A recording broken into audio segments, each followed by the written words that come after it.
इस PHP tutorial में हम कंपैरिजन ऑपरेटर्स के बारे में जानेंगे। कंपैरिजन ऑपरेटर्स दो मानों, दो स्ट्रिंग्स या दो वेरिएबल्स जो इनमें से किसी को सम्मिलित करता हो उनकी तुलना कर सकते हैं तथा उस पर कार्य करेंगे। इसके लिए मैं if स्टेटमेंट का प्रयोग करने जा रहा हूँ। चलिए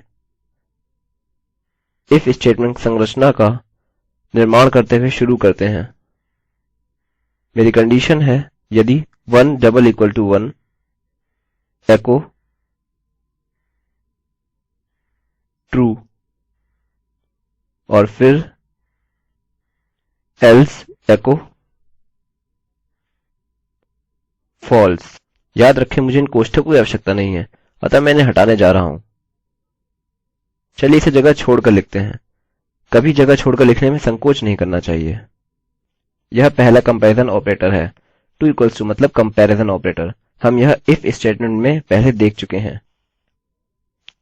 1 = 1 अतः यह ट्रू एको करेगा। चलिए जांचें। हमें ट्रू मिला। चलिए मैं इसे बदलता हूँ। if 1 is greater than 1 तब देखते हैं हमें क्या उत्तर मिलता है। false क्योंकि 1 1 के बराबर है, 1 से बड़ा नहीं। चलिए अब इसे बदलते हैं। 1 is greater than or equal to 1 if 1 is greater than or equal to 1 echo true else echo false। यहाँ हमें true मिलना चाहिए। आप इसी तरह से less than और equals to के साथ भी कर सकते हैं। उदाहरणस्वरूप less than false होगा। less than और equals to के लिए true होगा।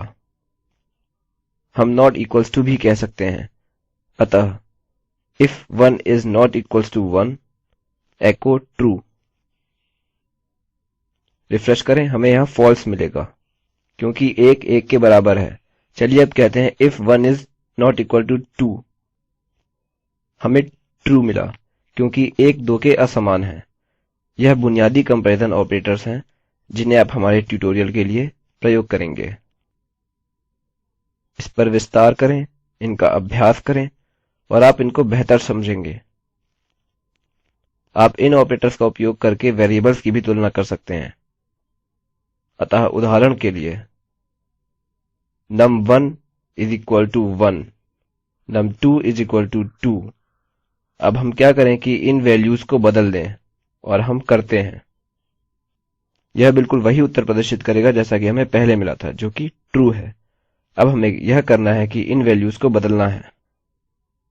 कृपया ध्यान दें, अब ऐसे पढ़ेगा num1 = 1 num2 = 1 अतः यदि num1 1 के बराबर नहीं है तो यह गलत है क्योंकि 1 1 के बराबर है, इसलिए हमें false मिलता है।